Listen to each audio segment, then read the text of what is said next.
इन साथियों, आज हम देखने जा रहे हैं अपने भारत के उन पंच प्रयागों के विषय में, उन पंच प्रयागों के विषय में चर्चा करेंगे जिसे हम लोग स्क्रीन पर देख रहे हैं और जिसे हिंदू धर्म में बहुत अधिक महत्व दिया जाता है।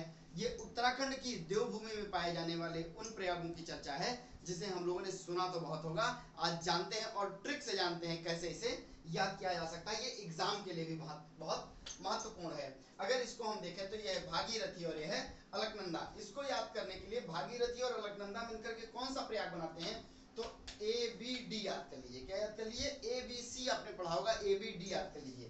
तो अलकनंदा भागीरथी मिलकर के बनाती हैं देवप्रयाग। क्या बनाती है भैया? अलकनंदा और भागीरथी मिलकर के बनाती हैं देवप्रयाग। और इसी तरीके से ये धौली गंगा, DV और V याद कर लीजिए। धौली गंगा और विष्णु गंगा मिलकर के बनाती हैं विष्णु प्रयाग। क्या?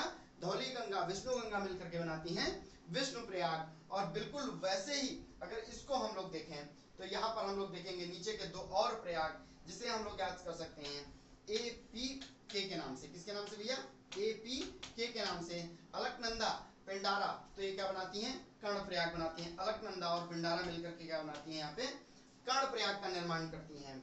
बिल्कुल ऐसे ही है यहाँ पे A, M और R।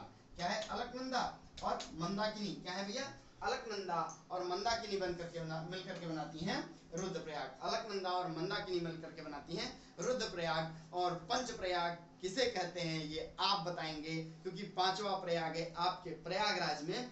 कमेंट करके जरूर बताइए कि यहाँ पे कौन सी दो नदियां मिलती हैं जिसकी वजह से प्रयागराज संगम यानी कि सभी तीर्थ स्थलों का राजा कहा जाता है। यानी प्रयागराज को सभी तीर्थ स्थलों का राजा कहा जाता है। तो कौन सी दो नदियां यहाँ पे मिलती हैं ये आप कमेंट करके बताइएगा, क्योंकि मैंने तो 4 प्रयागों के विषय में आपको बता दिया। Thank you so much.